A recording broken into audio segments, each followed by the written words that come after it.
Hello friends, welcome to our channel. So friends, आज हम start करने वाले हैं पावर सिस्टम। पावर सिस्टम के अंतर्गत एक इम्पॉर्टेंट टॉपिक आता है parameter of transmission line. Transmission line के कितने पैरामीटर होते हैं, resistance, inductance, capacitance, shunt conductance, ये सब की आज हम चर्चा करने वाले हैं। ये क्या होते हैं, कैसा ट्रांसमिशन लाइन में इफेक्ट डालते हैं, इनका कैलकुलेशन कैसे करते हैं, ये सब की आज हम चर्चा करने वाले हैं friends. Parameter of transmission line.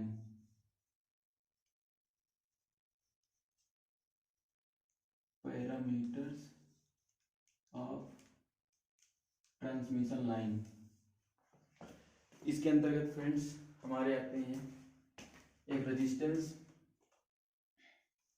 इसको आर से डिनोट करते हैं, इसे मेजर करते हैं, बोलते हैं पर यूनिट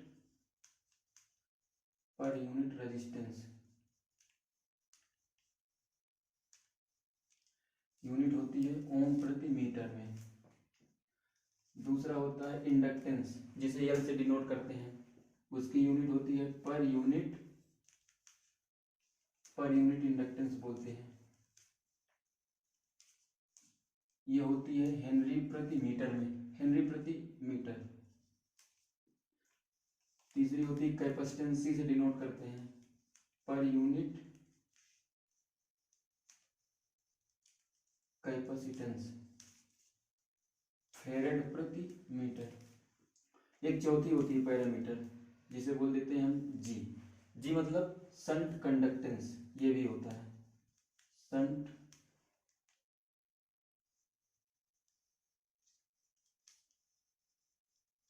शंट कंडक्टेंस, इसे बोल देते हैं म्हो प्रति मीटर। ये यूनिट मीटर में होती है, फिर किलोमीटर में भी हो जाती है। यदि इसकी कंस्ट्रक्शन की बात करें, ये होते कैसे ट्रांसमिशन लाइन, हम एक single phase two wire system की बात कर रहे हैं। Single phase two wire system में क्या होता है, एक तो ये ट्रांसमिशन लाइन है ऐसे, तो उसमें रेजिस्टेंस होगा कुछ, ये आर, कुछ इंडक्टेंस होगा एल, कुछ कैपेसिटेंस होता है, सीरीज में लेते हैं, और ये कैपेसिटेंस होगा। इंडक्टेंस को सीरीज में एल, कैपेसिटेंस को पैरेलल में। और ये चौथा पैरामीटर शंट कंडक्टेंस, ये भी पैरेलल में होता है, जो करंट को फ्लो होने में हेल्प करता है, जी सी। ऐसे करके ये हम एक लंप नेटवर्क की बात कर रहे हैं कि ये बहुत सारी लंबी ट्रांसमिशन लाइन होती ऐसे, फिर से ऐसा ये रेजिस्टेंस, इंडक्टेंस, कैपेसिटेंस ऐसे ही चलता रहता है। यदि हम इस कंडक्टर को बोल दें फॉरवर्ड कंडक्टर,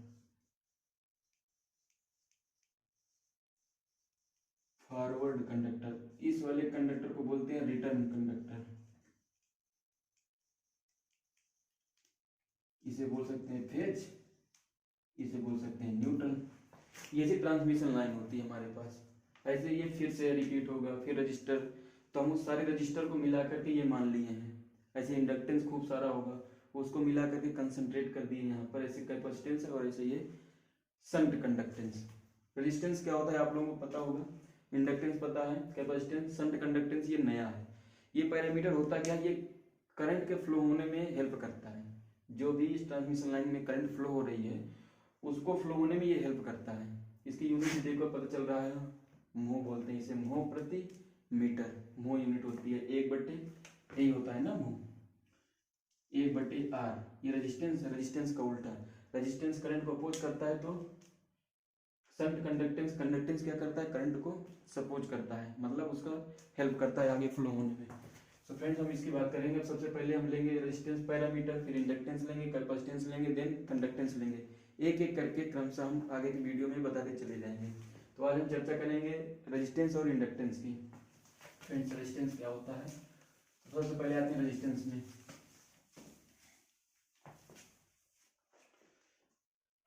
फ्रेंड्स, रेजिस्टेंस आपको पता होगा, डेफिनेशन है इसकी, करंट को अपोज करता है ये, और ये होता है आर बराबर rho L upon A.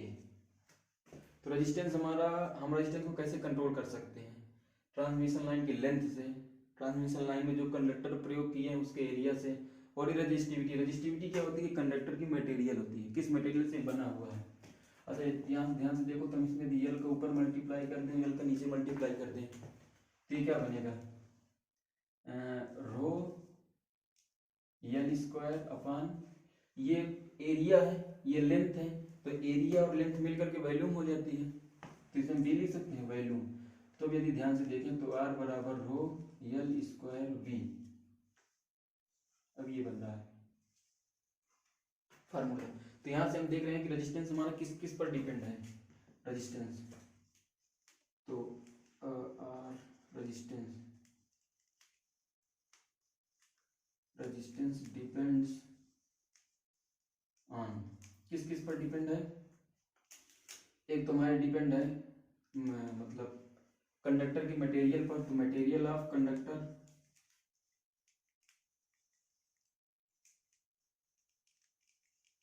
Material of conductor, दूसरा लेंथ ऑफ कंडक्टर,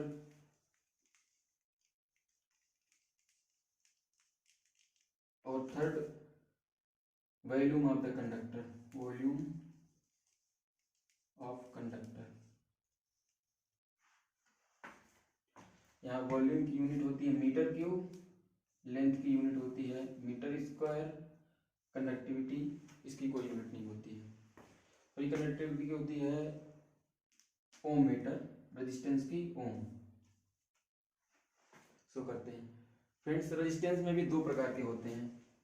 सपोज अभी हम यही ट्रांसमिशन लाइन है, यही कंडक्टर है, इसमें एसी सप्लाई दें तो जो करंट का अपोज करेगा तो वो एसी रेजिस्टेंस कहलाएगा। यदि हम इसी में डीसी सप्लाई दें फिर जो करंट का अपोज करेगा वो डीसी रेजिस्टेंस कहलाएगा। तो रेजिस्टेंस हमारे कितने हो गए, यदि हम इसके पार्ट की बात करें तो एक हो जाएगा एसी, एक होता है डीसी। एसी डीसी रेजिस्टेंस समझने से पहले स्किन इफेक्ट का पता होना चाहिए। जैसे एसी सप्लाई में लोग कहते हैं कि स्किन इफेक्ट होता है, डीसी सप्लाई में स्किन इफेक्ट नहीं होता है। तो स्किन इफेक्ट होता क्या है, सबसे पहले वो जान लेते हैं यहाँ पर थोड़े सा। स्किन इफेक्ट क्या होता है, जैसे हमारे पास कंडक्टर होता है, ये कंडक्टर है, यदि हम ये कंडक्टर है इसमें एसी करंट फ्लो करें इधर से, तो कहते हैं कि इसके सिर्फ बाहरी हिस्से पर, ये जो बाहरी सरफेस दिख रही है, बाहरी सरफेस पर ही करंट फ्लो होती है एसी में, पूरे कंडक्टर पर नहीं फ्लो होती। जबकि इसमें यदि डीसी करंट देते हैं तो पूरे कंडक्टर से भी जाती है बराबर, जितना अंदर होगी उतनी बाहर ही होगी, पूरी करंट में मैग्नीट्यूड बराबर होता है। लेकिन एसी फ्लो सिर्फ बाहर होती है, ये स्किन इफेक्ट की वजह से होता है।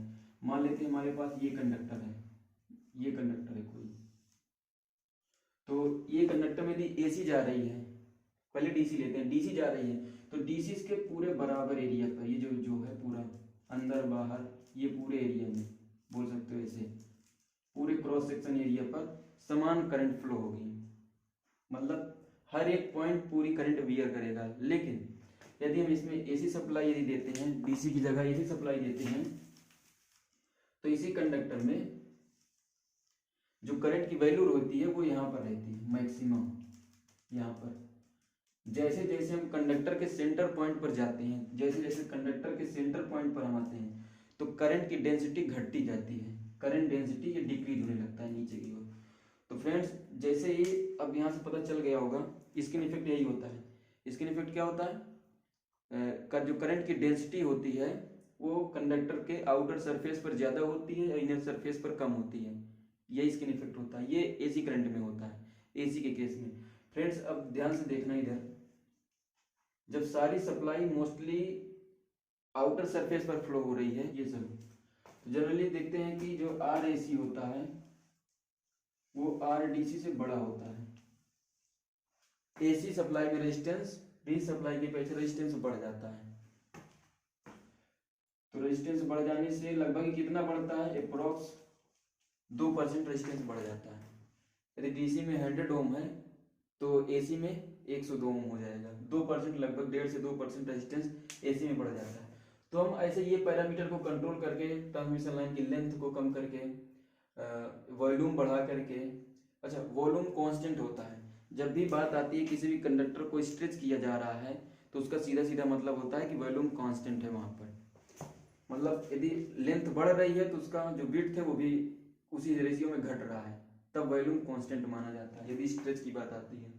तो ये सब पैरामीटर को कंट्रोल करके हम रेजिस्टेंस कैलकुलेट कर सकते हैं। अब फ्रेंड्स हम बात करते हैं इंडक्टेंस कैलकुलेशन की।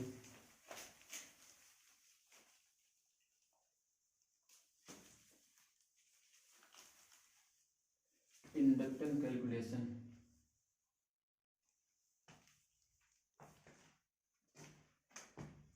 Inductance calculation year per unit inductance,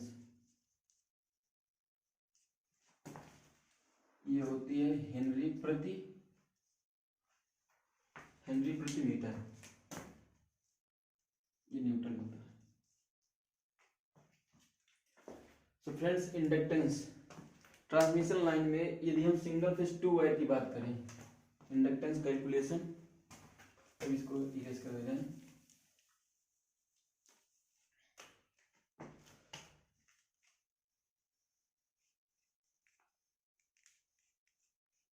inductance ये दो डिपेंड करता है। यदि हम सिंगल फेज वायर कंसीडर कर रहे हैं तो इंडक्टेंस होता है ना, एक सेल्फ इंडक्टेंस होता है, एक म्यूचुअल इंडक्टेंस होता है।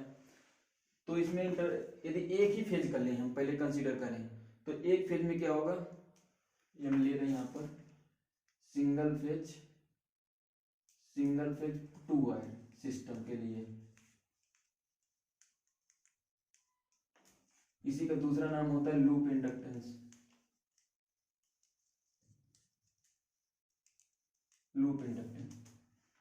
तो सिंगल फेज 2 वायर सिस्टम में देखते हैं तो सबसे पहले हम एक कंडक्टर का निकाल लें, एक वायर का, फिर 2 का मल्टीप्लाई कर देंगे तो दोनों कंडक्टर का निकल करके आ जाएगा। ऐसे अभी हम सिंगल फेज पढ़ रहे हैं, फिर अभी हम 3 फेज पढ़ेंगे, 3 फेज में सिमेट्रिकल स्पेसिंग पढ़ेंगे, अनसिमेट्रिकल स्पेसिंग पढ़ेंगे। फिर धीरे धीरे जब यही कंडक्टर को ग्रुप वाले कंडक्टर यूज करते हैं जिन्हें हम बंडल कंडक्टर के नाम से जानते हैं, फिर आगे धीरे धीरे उन सबका कैलकुलेशन करना है। तो आज हम बात करते हैं सिंगल फेज 2 वायर में। तो 2 वायर में यदि हम ये वाला पहला फेज कंसीडर करके चले तो इसमें 2 तरह के होते हैं इंडक्टेंस, एक इंटरनल फ्लक्स के कारण, एक एक्सटर्नल फ्लक्स के कारण। तो इसमें 2 होते हैं, एक तो एल इंटरनल और एल एक्सटर्नल, एल इंटरनल और एल एक्सटर्नल। तो पहले हम बात करेंगे एल इंटरनल के कैलकुलेशन की, फिर बात करेंगे एल एक्सटर्नल की कैलकुलेशन की, फिर दोनों को जोड़ देंगे तो हमें टोटल फाइनल मिल जाएगा। तो यदि एल टोटल की बात करें, अब ये आ जाएगा एल टोटल। तो हम पहले चर्चा करेंगे एल इंटरनल की। फ्रेंड्स उससे पहले इंडक्टेंस, यदि यहाँ थोड़ा समझाना चाहें कि इंडक्टेंस होता क्या है बेसिकली, और ये किस पर डिपेंड करता है। तो इंडक्टेंस बराबर होता है flux linkage upon current, flux linkage upon current. कहने का मतलब एक यूनिट एम्पियर की करंट फ्लो हो रही है किसी कंडक्टर में यूनिट एम्पियर की करंट फ्लो हो रही है। इस यूनिट एम्पियर की करंट में कितना ज्यादा फ्लक्स लिंक हो रहा है, ये बताता है कि इंडक्टेंस, ये इंडक्टेंस की परिभाषा है। पर यूनिट एम्पियर की करंट में कितना फ्लक्स लिंक हो रहा है। तो जो फ्लक्स लिंक हो रहा है मान लेते हैं फाई, लेकिन एक टर्न के लिए 1, 2 टर्न के लिए 2, ऐसे मान लेते हैं कि नंबर ऑफ n टर्न्स है तो n फाई बटे आई। ठीक है, इसकी यूनिट क्या हो जाती है, इसके फ्लक्स की यूनिट वेबर, n की यूनिट टर्न, तो वेबर टर्न प्रति एम्पियर। इसी को शॉर्ट फॉर्म में हम लोग हेनरी बोल देते हैं, हेनरी। और ये n फाई इस रियल था, n फाई को शॉर्ट में लिख देते हैं लेमडा, और ये आई, ये होता है, इसकी यूनिट हो जाती है हेनरी। ये होता है इंडक्टेंस। यदि इसका हम वो कर्व के रूप में ड्रा करना चाहें तो ये एक्स एक्सिस में लेमडा, एक वाई एक्सिस में लेमडा, एक्स एक्सिस में current.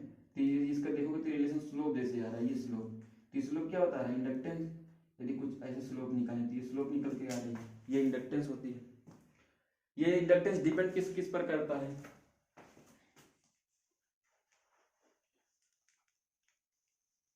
Inductance depends on following parameter,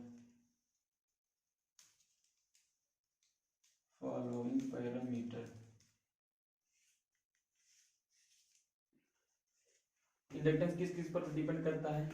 तो सबसे पहले ये डिपेंड करता है कि कंडक्टर के मटेरियल पर एक परमेबिलिटी होती है, परमेबिलिटी जितना ज्यादा होगी इंडक्टेंस उतना ही ज्यादा होगा। तो सबसे ये डिपेंड करता है कि नेचर ऑफ मटेरियल, पहले तो नेचर ऑफ कंडक्टिंग मटेरियल, ये तो बेसिक है। दूसरा साइज या डायमेंशन बोल सकते हो, dimension of conductor, dimension of conductor. Third बात करें तो यहां से पता ही चल रहा है लिंकेज फ्लक्स के सीधा समानुपाती है, तो लिंकेज फ्लक्स पर, लिंकेज फ्लक्स पर। चौथा डिपेंड कर रहा है हमारा इंडक्टेंस पर। सेल्फ इंडक्टेंस होता है, म्यूचुअल इंडक्टेंस होता है। तो सेल्फ लिंकेज बोल दो या म्यूचुअल लिंकेज बोल दो, सेल्फ इंडक्टेंस, सेल्फ इंडक्टेंस या म्यूचुअल इंडक्टेंस इफेक्ट। 5 नंबर में ये किस पर डिपेंड करता है, ये डिपेंड करता है कि अभी आगे जब कैलकुलेशन हो जाएगी तो पता चलेगा कि ये डिपेंड करता है डिस्टेंस बिटवीन टू कंडक्टर या स्पेसिंग, उसे हम बोल सकते हैं स्पेसिंग ऑफ कंडक्टर। तो फ्रेंड्स लगभग ये और से 1-2 पॉइंट है, लगभग इतने पॉइंट पर ये डिपेंड करता है कंडक्ट इंडक्टेंस हमारा। ये सारी चीज़ों को कंट्रोल करके हम इंडक्टेंस को कंट्रोल कर सकते हैं। फ्रेंड्स हम इसके अब कैलकुलेशन पर आते हैं। तो कैलकुलेशन कैसे करते हैं, एल इंटरनल कैसे निकालते हैं, एक्सटर्नल कैसे निकालते हैं, फिर टोटल कैसे निकालते हैं। बात करते हैं सबसे पहले इंटरनल की। इंटरनल कैसे कैलकुलेट करते हैं इसे, उसके लिए मुझे पूरा इरेज करना पड़ेगा इसे। अब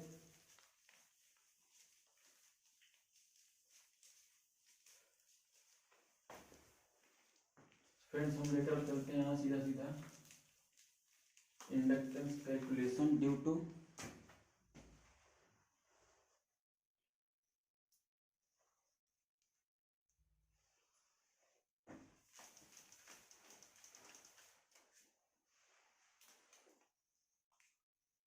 internal inductance, internal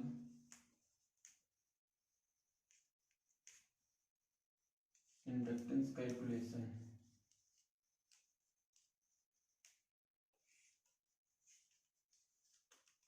inductance internal inductance calculation करने से पहले हमें कुछ अजम्पशन मानना पड़ेगा। कुछ अजम्पशन है, 3-4 हैं, वो पॉइंट हमें कंसीडर करके चलना पड़ेगा। जैसे सबसे पहला पॉइंट है, यहाँ पर लिख रहा हूँ अजम्पशन, ये लिख दे रहे हैं।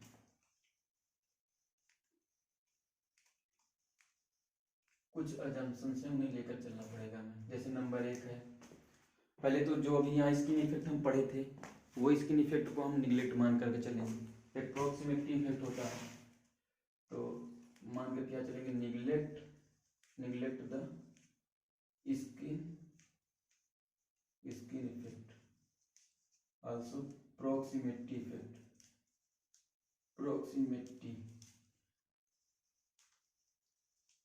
इफेक्ट। दूसरा जो करंट डेंसिटी होती है, करंट डेंसिटी, उसको हम कांस्टेंट मानेंगे। करंट डेंसिटी मतलब वही करंट का डिस्ट्रीब्यूशन। करंट डेंसिटी मतलब करंट का डिस्ट्रीब्यूशन। अभी देख रहे थे इसके इफेक्ट में, एसी के केस में करंट सिर्फ आउटर सरफेस में फ्लो हो रही थी, डीसी के केस में पूरे सरफेस, होल सरफेस पर करंट फ्लो हो रही थी। तो यही जो करंट को बिहेव कर रही है, करंट डेंसिटी मतलब करंट का डिस्ट्रीब्यूशन, उसको हम कांस्टेंट मानेंगे। कि मतलब यदि जो करंट सेंटर पर फ्लो हो रही है वही आउटर सरफेस पर भी फ्लो हो रही है, तो करंट डेंसिटी को हम क्या मानकर चलेंगे, constant.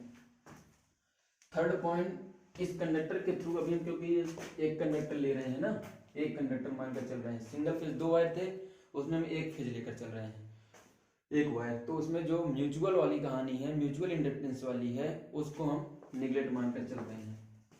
Neglect the mutual effect. Friends इतने ये हम 3 अजम्पशन लेकर चलेंगे पूरे न्यूमेरिकल को, पूरे इक्वेशन को लाने के लिए, कैलकुलेशन वाली इंडक्टेंस की, ये मानकर चलेंगे। तो इसके लिए हमें सबसे पहले कंसीडर करना पड़ेगा, एक कंडक्टर लेते हैं, सिंगल फेज की बात हो रही है,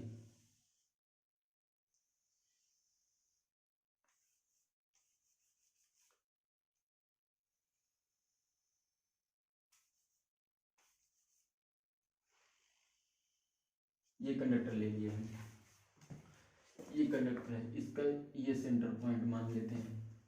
एक एम्पीरियर लूप लेंगे इसमें कंडक्टर में, मान लेते हैं पूरे डिस्ट्रीब्यूशन तो सेम होगा, एक एम्पीयर लूप लेकर कैलकुलेशन करते हैं इसकी। तो पहले इसकी मान लो ये रेडियस है कुछ आर, ये आर यहाँ लिखते हैं, ये आर रेडियस है इस कंडक्टर की, तो यहाँ लिखोगे कि रेडियस आर है। अब इसके ऊपर एक हम एम्पीयर लूप ले लेते हैं ये, ठीक है। अच्छा, मैं आप सभी से इसकी विड्थ पूछूं एम्पीरियल लूप की कितनी है, एम्पीरियल लूप की विड्थ कितनी है, चौड़ाई, तो ऐसे दिखाई नहीं देगी अभी चौड़ाई, तो हम चौड़ाई मानने के लिए हम इसको सिंपल सा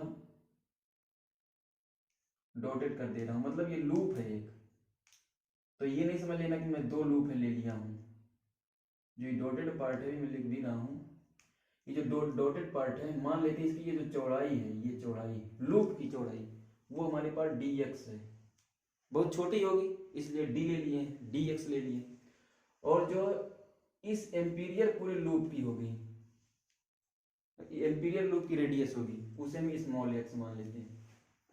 ये जो पूरे यहाँ पर मैं लिख दे रहा हूँ कैपिटल आर, ये आर क्या है, ये है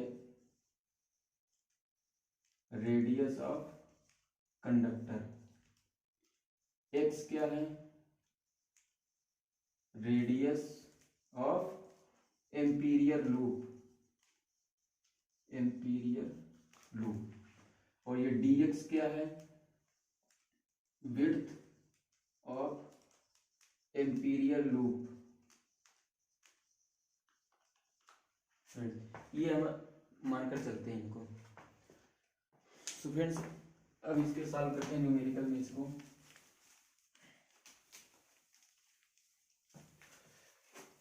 फ्रेंड्स हम एक एम्पीरियर लूप, ये एक एम्पियर लॉ होता है, एम्पियर लॉ, एम्पियर लॉ हमारा होता है HL is equal to n i, या H is equal to n i upon l. यहाँ से n क्या है, नंबर ऑफ टर्न, I क्या है करंट, L क्या है लेंथ है, लेंथ किस लेंथ में कैलकुलेट करना है हमें,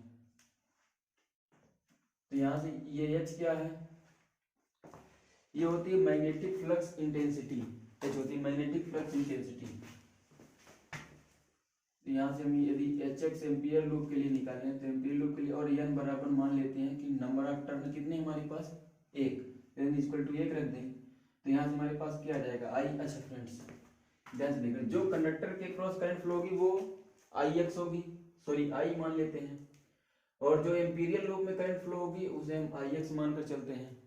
तो फ्रेंड्स अब यहाँ से देखते हैं, एम्पीरियल लूप के लिए लेंगे तो ये IX बन जाएगा, और L क्या है, L है लेंथ, तो ये लेंथ कौन सी होगी, एम्पीरियल लूप में पूरे में करंट फ्लो रही ना, तो इसका जो ये बनेगा एरिया, एरिया कितना बनेगा इसका, हमारे पास इसका एरिया कितना बनेगा,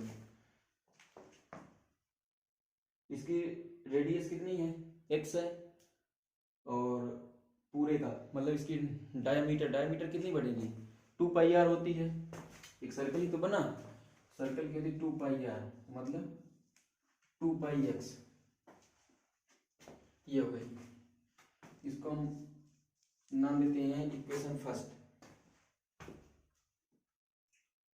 इक्वेशन फर्स्ट, ठीक है। अब चूंकि हम एक रिलेशन ये जानते हैं, चूंकि होता है B is equal to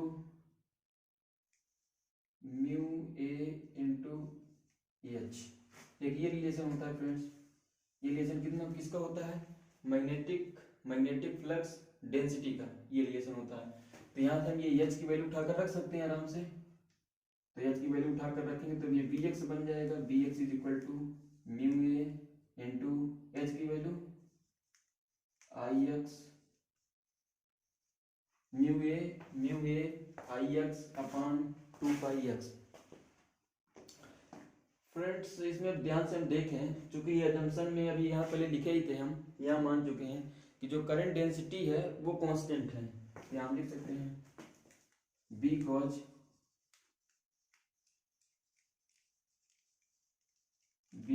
current density बराबर कांस्टेंट। तो करंट डेंसिटी का मतलब जो करंट यहाँ फ्लो हो रही है वही करंट सरफेस पर भी फ्लो हो रही है।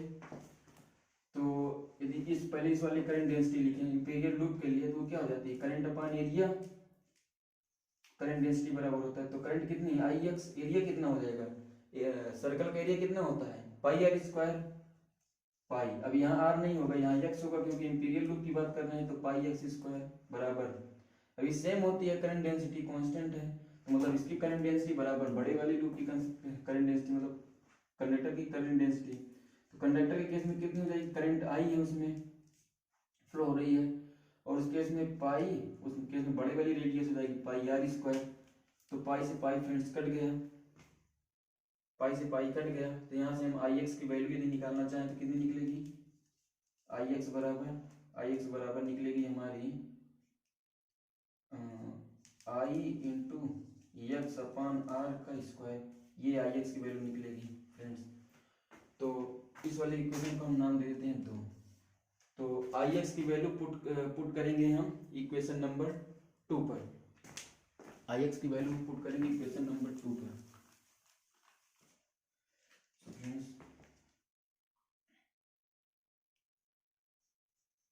the value of Ix put on the equation second, जब हम इसमें पुट करेंगे यहाँ पर तो हमें क्या मिलकर आएगा, bx is equal to mu a, अब ix की वैल्यू ये रखेंगे हम i अपॉन 2 पाई x नीचे रहेगा इंटू आई एक्स की वैल्यू में आई हो गया तो एक्स स्क्वायर, ये इंटू है x square upon I square, ये वैल्यू हमें मिलेगी, तो यहाँ से एक एक्स से एक एक्स कैंसिल हो जाएगा, अंदर कितना बचेगा mu a I into x upon 2 pi r square, friends b x बराबर mu a I into x upon 2 pi r square, और इसकी यूनिट क्या होती है वेबर प्रति मीटर स्क्वायर। ये हमारे पास आ गई मैग्नेटिक फ्लक्स डेंसिटी आ गई। अब फ्रेंड्स हम बात करेंगे कि ये जो विड्थ लिए थे इस पर कितना फ्लक्स लिंकेज हो रहा है, इस पर कितना फ्लक्स लिंकेज हो रहा है, तो एक ये फार्मूला होता है phi is equal to b L,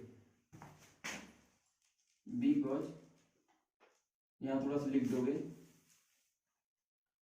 now considering flux linkage at dx या विड्थ लिख देंगे हम,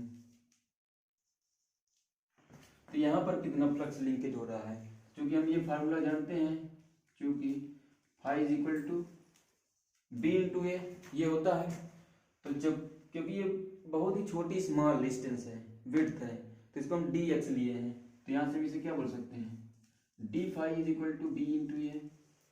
अच्छा फ्रेंड्स, यदि हम बात करें d phi to b a तो यहाँ से हम ये बी एक्स ले लेंगे, क्योंकि इस वैल्यू की बात हो रही है तो एक्स ले लेंगे बी एक्स इंटू ए। अच्छा यहाँ से अब बी एक्स की ये जो वैल्यू उठाकर यहाँ हम रख सकते हैं, ठीक है। अब मैं इसको इरेज कर दे रहा हूँ, इधर का पार्ट आप लोग नोट कर लिए होंगे।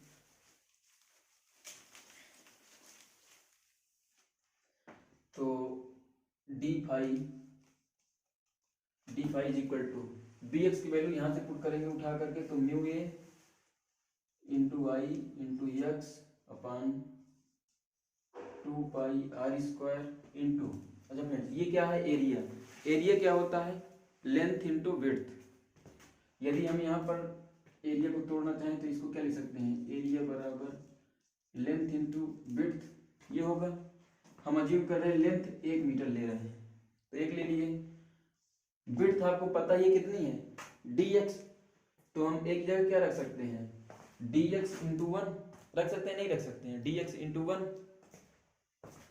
तो हम यहाँ से हम 1 नहीं लिखेंगे dx हो गया, ये एरिया की जगह आ गया dx फ्रेंड्स, इस इक्वेशन को नाम हम दे देते हैं equation number third. Friends equation number third में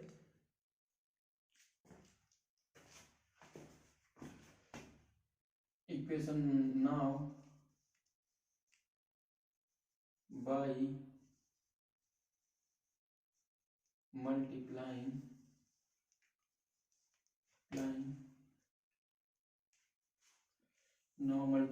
by x square upon r square in equation third. अब इसके RHS साइड में हम x square upon r square से मल्टीप्लाई कर देंगे।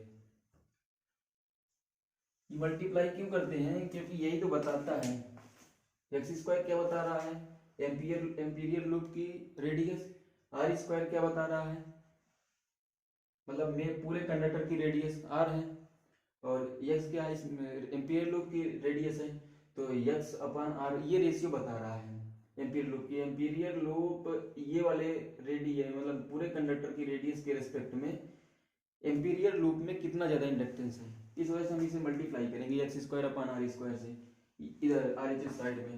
तो जब मल्टीप्लाई कर देंगे तो हमें क्या मिलेगा,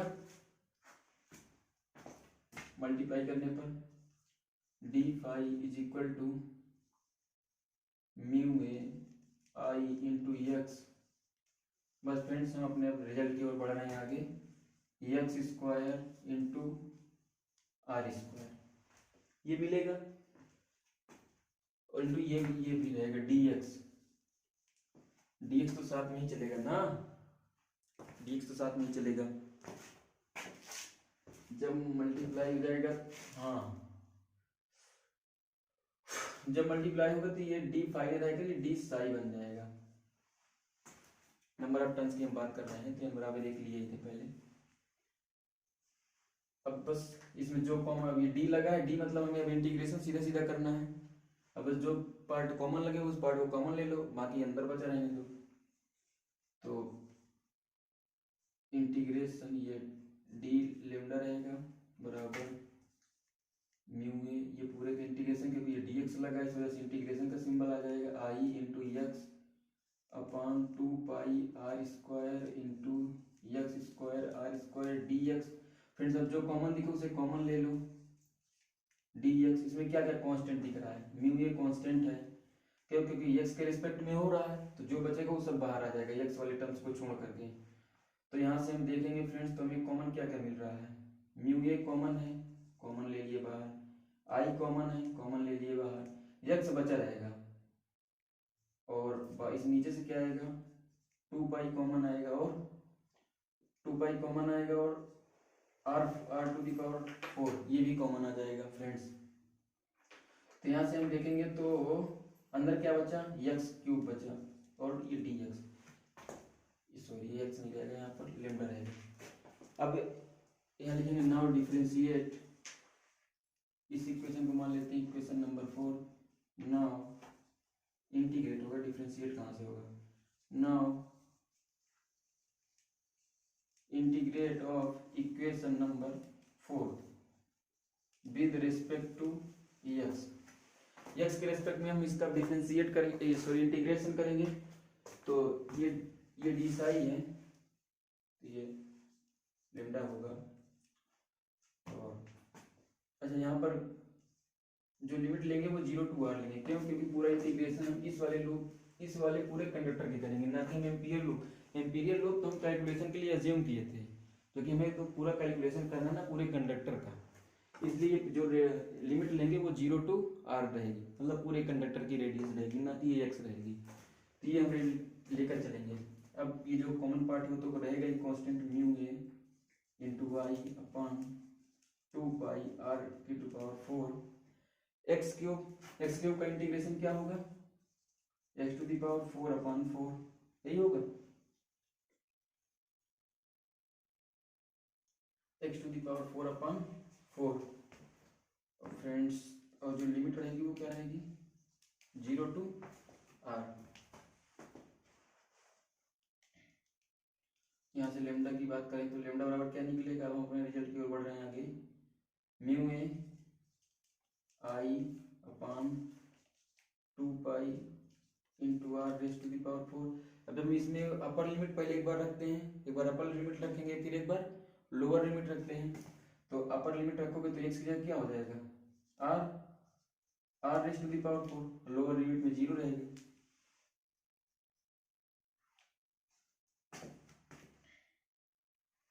और बटे 4, तो यहाँ देखो कट रहा है, ये R4 से ये R4 कैंसिल आउट हो जाएगा और ये 4 और 2 मिल करके 8 हो जाएगा।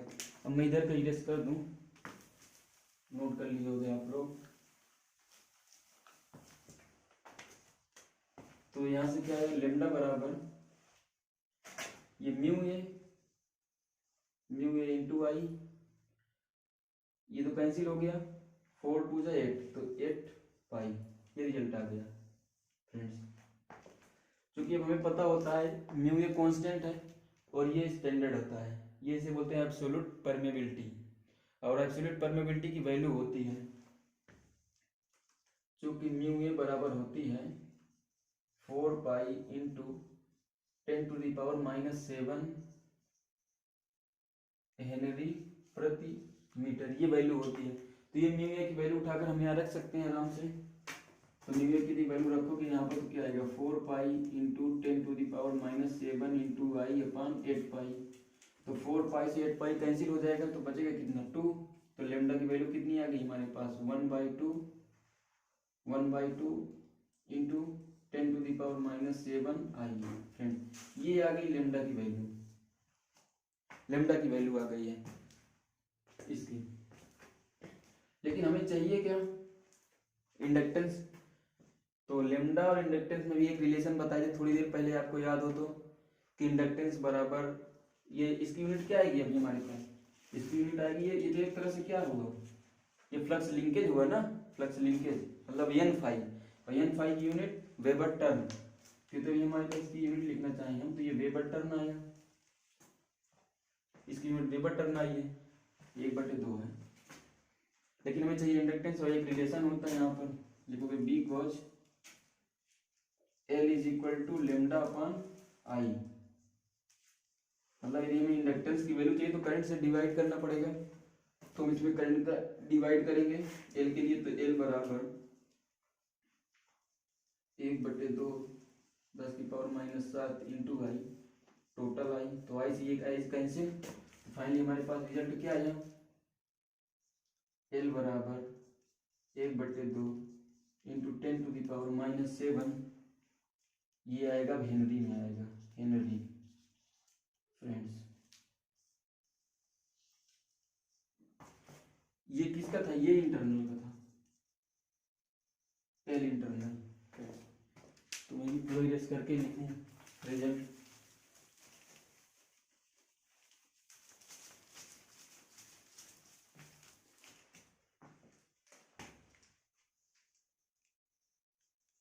एल इंटरनल बराबर 1/2 into 10 to the power -7 Henry.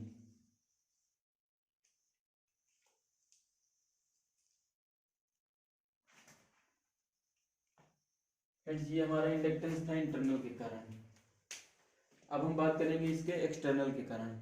Inductance due to external मतलब इसके कई सारे कंडक्टर बाहर भी होगा, उसके कारण इस कंडक्टर में क्या इफेक्ट आ रहा है, उस वाली इंडक्टेंस की बात करेंगे। तो एल इंटरनल हो गया, फिर एल एक्सटर्नल निकलेगा, फिर दोनों को जब जोड़ देंगे L internal plus L external, तब हमारा टोटल निकल करके आएगा क्या, कि मतलब एक फेज के लिए, एक कंप्लीट कंडक्टर के लिए कितना इंडक्टेंस हो रहा है, कितना इफेक्ट डाल रहा है ट्रांसमिशन लाइन में, तो वो चेक करेंगे। तो अभी यहाँ हम बात करने जा रहे हैं अब एक्सटर्नल इंडक्टेंस का कैलकुलेशन की।